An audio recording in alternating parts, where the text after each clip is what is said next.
Sublime gracia del Señor, que a un infeliz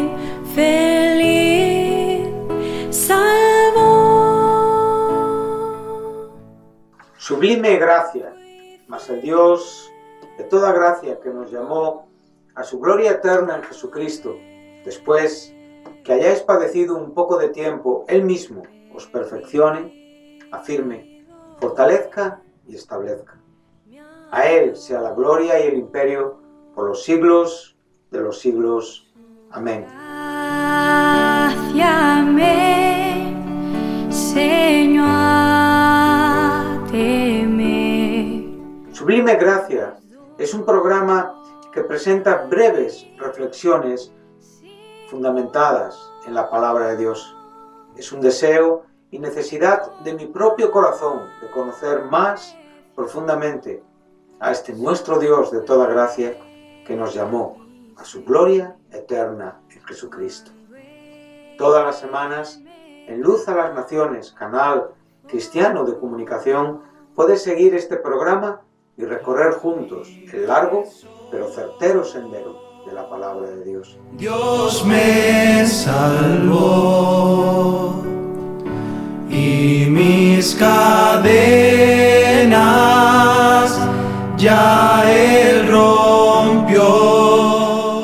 Sublime gracia, porque de su plenitud tomamos todos y gracia sobre gracia. Perdón,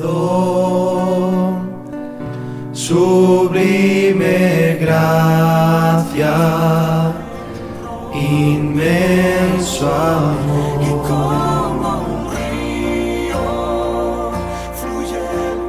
Es un placer para mí saludar de nuevo a nuestros queridos oyentes de Radio Luz a las Naciones, nuestra emisora cristiana, en nuestra programación semanal titulada Gracia Sublime, desde donde pretendemos edificar, ministrar, consolar, enseñar a nuestros corazones por medio de la palabra de Dios, a través de breves meditaciones y reflexiones cristianas, siempre fundadas en la Escritura.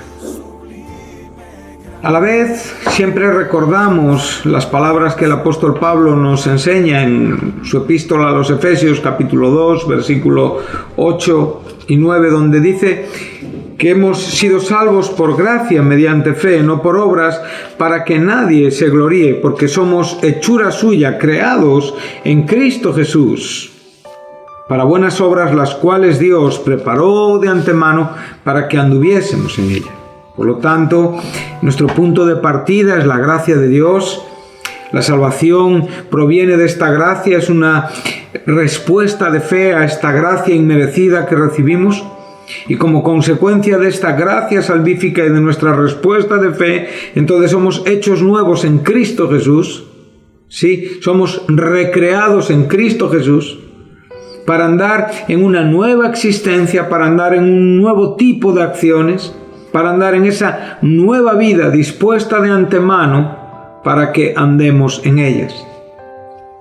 Esta vida está relacionada evidentemente con la predicación del Evangelio, que es nuestro punto de partida y que, en definitiva, es la razón por la cual vivimos en este mundo, para poder glorificar a Dios, para que podamos ser para la alabanza de la gloria de su gracia, en la cual fuimos aceptos en el amado, ¿sí? Efesios 1:6, y que realmente la propagación, la proclamación y la exposición del Evangelio realmente tenga el poder innato e implícito que el Evangelio tiene por ser la revelación de Dios y la revelación de la persona de Cristo Jesús, su muerte y su resurrección, con todo el propósito salvífico que esta verdad nos revela.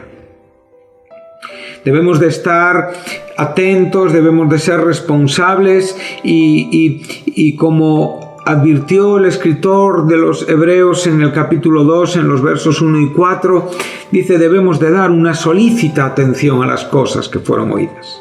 Esta es la manera literal del texto que en Reina Valera prestar más atención a lo que hemos oído, poner más diligencia en lo que hemos escuchado, las cosas que hemos oído, que fueron oídas. Es el Evangelio de Jesús.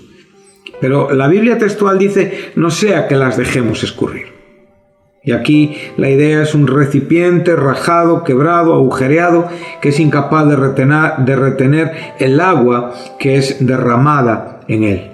Por lo tanto, nuestras vidas deben de ser vasijas, debemos de ser vasos donde Dios deposita su verdad y que fielmente es guardada y que realmente vivimos y convivimos con ella a lo largo de nuestra existencia.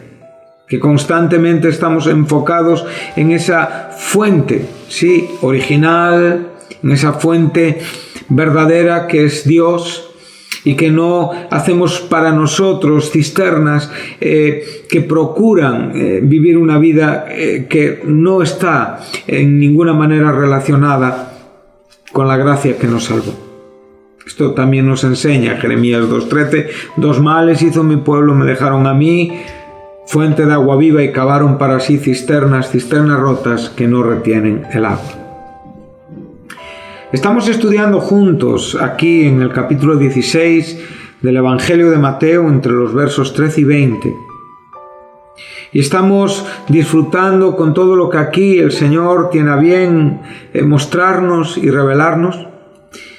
Además de ser un momento muy importante en el ministerio de Cristo, ya que es como aquí Cristo hace un antes y se prepara para una verdad posterior. Y por primera vez aquí ya Cristo habla claramente de su muerte en la cruz, y no solamente habla de su muerte en la cruz, sino también habla de la cruz que tendrían que llevar sus discípulos en relación con la vida de fe en Cristo. Aquí por primera vez la palabra iglesia nos es presentada en la Escritura, de la cual nos ocuparemos un poquitín más adelante. Ni Juan, ni Marcos, ni Lucas citan el término eclesia, que es el término griego para la palabra iglesia, que como digo tiene también su relación con el término hebreo kahal, que es la palabra para congregación en el Antiguo Testamento. Pero aquí hay algo que podemos ver, y es que Cristo, en virtud de la declaración que Pedro tiene, Él les introduce a nuevas verdades desconocidas hasta este momento. Ya digo, el término iglesia, la propia muerte de Cristo en la cruz y evidentemente la propia cruz que estos discípulos llevarían después de la muerte y la resurrección de Jesucristo. Dice así: viniendo Jesús a la región de Cesarea de Filipo, preguntó a sus discípulos diciendo: ¿quién dicen los hombres que es el Hijo del Hombre? Ellos dijeron, unos Juan el Bautista, otros Elías, otros Jeremías o alguno de los profetas. Y él les dijo: ¿y vosotros, quién decís que soy yo? Respondiendo Simón Pedro dijo: tú eres el Cristo, el Hijo del Dios viviente. Entonces le respondió Jesús: bienaventurado eres Simón, hijo de Jonás, porque no te lo reveló carne ni sangre, sino mi Padre que está en los cielos. Y yo también te digo que tú eres Pedro, y sobre esta roca edificaré mi iglesia. Y las puertas del Hades no prevalecerán contra ella, y a ti te daré las llaves del reino de los cielos, y todo lo que atares en la tierra será atado en los cielos, y todo lo que desatares en la tierra será desatado en los cielos. Entonces mandó a sus discípulos que a nadie dijesen que él era Jesús el Cristo. Bueno, Cristo está terminando su ministerio en Galilea y ya va de lleno hacia lo que será su último tiempo en Jerusalén. Pero él llega a un lugar llamado Cesarea de Filipo, ¿sí?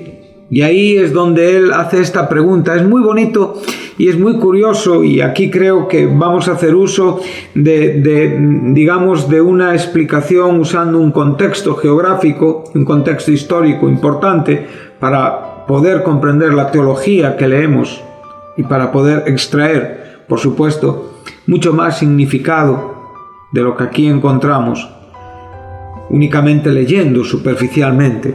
Y es que este lugar era un lugar fundamentalmente, puramente gentil. Sí, estaba en el norte de Palestina, a unos 200 kilómetros de Jerusalén, estaban lejos de Jerusalén. La región se identificaba profundamente con varias religiones mistéricas. Había sido centro de la adoración a Baal.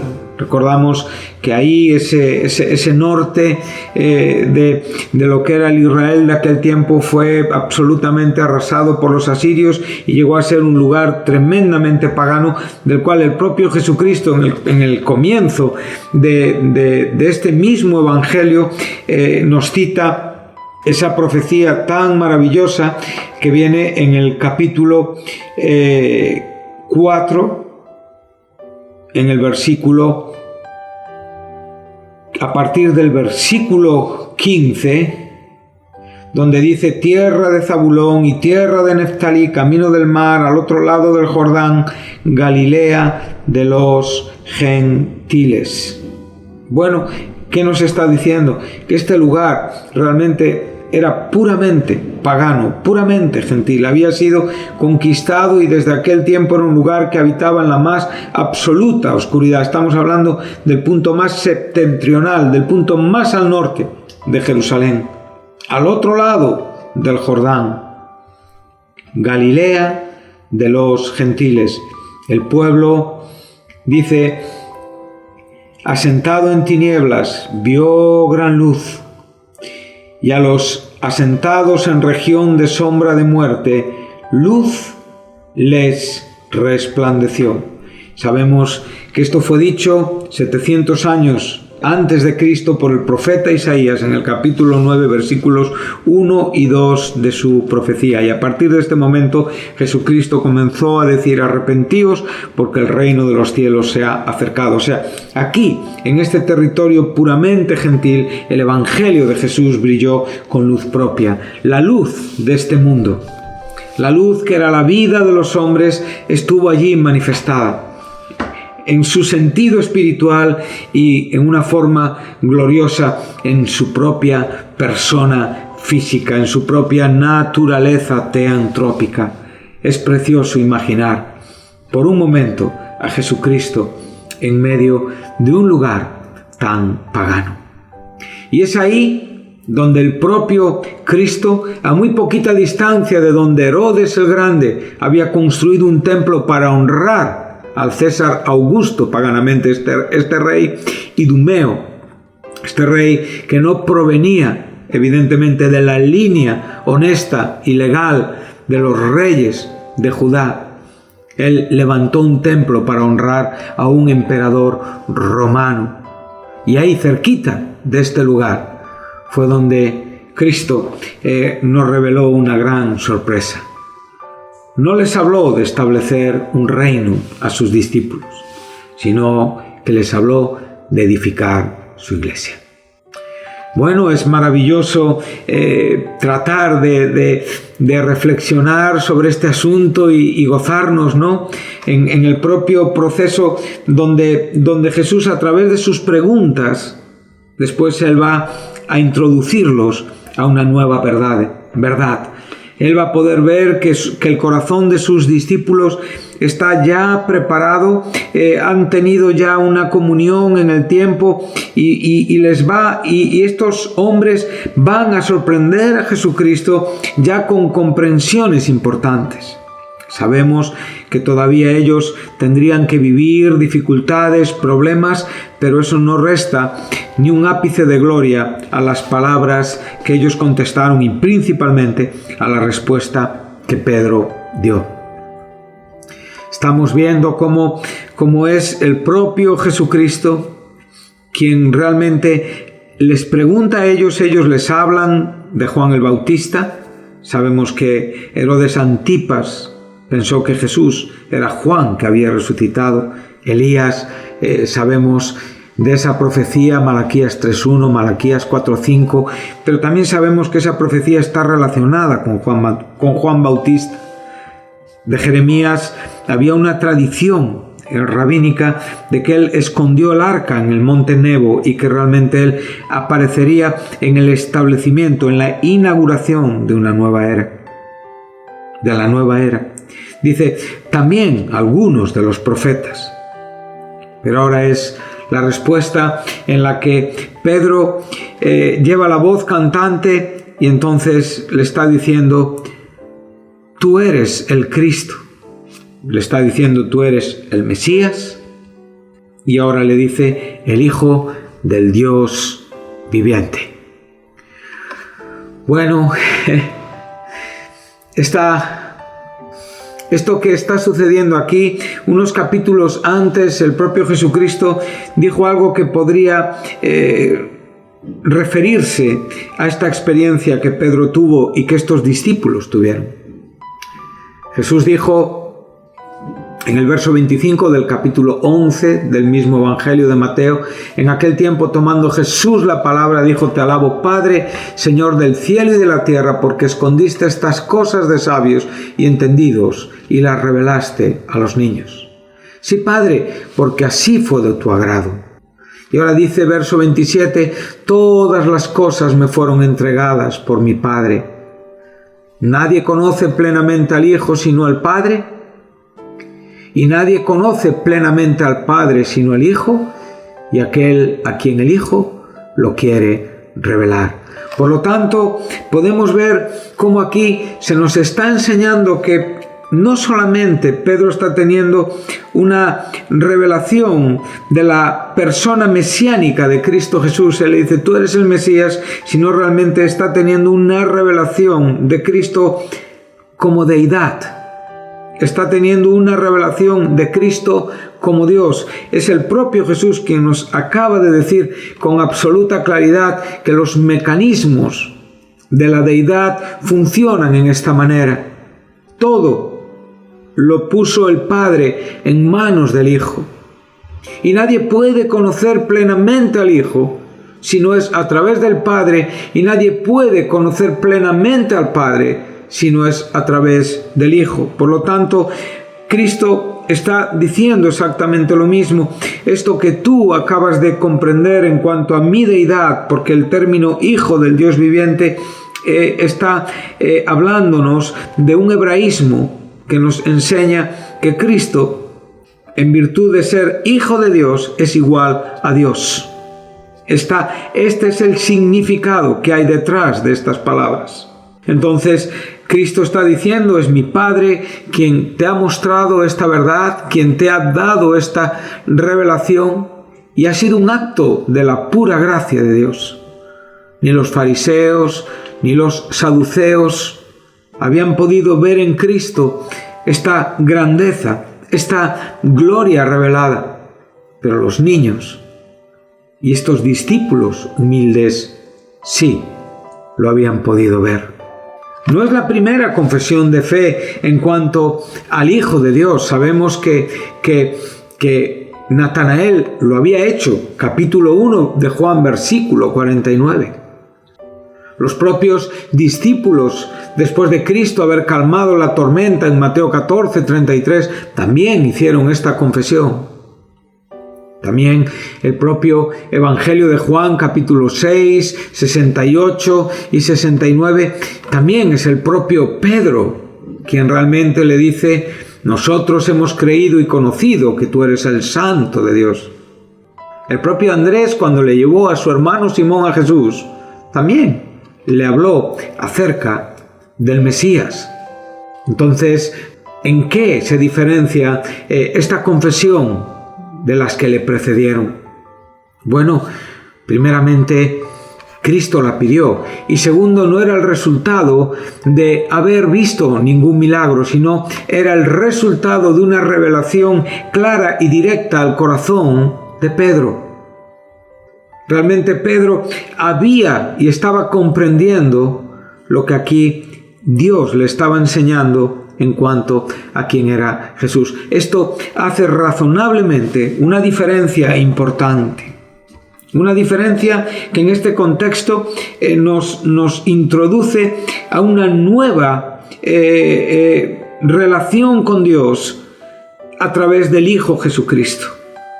Aquí ya estamos en cierta manera poniendo el término Mesías y el término Hijo del Dios viviente ya con unas connotaciones y con unas revelaciones en un sentido profético importante en cuanto a lo que está por delante.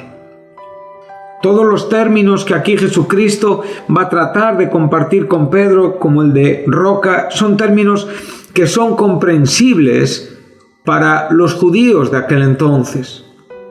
El propio Moisés nos enseñó en Deuteronomio 32:4, Él es la roca cuya obra es perfecta y todos sus caminos son justos. Dios de fidelidad y sin injusticia, justo y recto es Él. El Salmo 18 en el versículo 2 dice, Jehová, roca mía, castillo mío y mi libertador. El mismo Salmo 18 en el verso 31 dice, porque ¿quién es Eloá aparte de Yahweh? ¿Y quién es la roca fuera de nuestro Dios? Claramente nos está enseñando quién es Dios sino solo Jehová y qué roca hay fuera de nuestro Dios. Por lo tanto, esta palabra está mostrando a Cristo en una igualdad con el Padre. Por eso la revelación se diferencia de las otras, no en el sentido de que las otras fueran insuficientes, no, eran grandes revelaciones. Ellos habían visto a Jesús en esta manera, pero este es un momento importantísimo porque hay una relación entre el Mesías y el Dios humanizado. Hay una relación entre el reino esperado y el reino que se estaba predicando. Hay una relación entre lo que sucedería en este momento y lo que sucedería después. Por lo tanto, todas estas cosas son aquellas que deben de impactar en nuestro corazón. Bienaventurado eres Simón, hijo de Jonás, porque no te lo reveló carne ni sangre, sino mi Padre que está en los cielos. Queridos oyentes, queridos hermanos en Cristo, mi deseo en este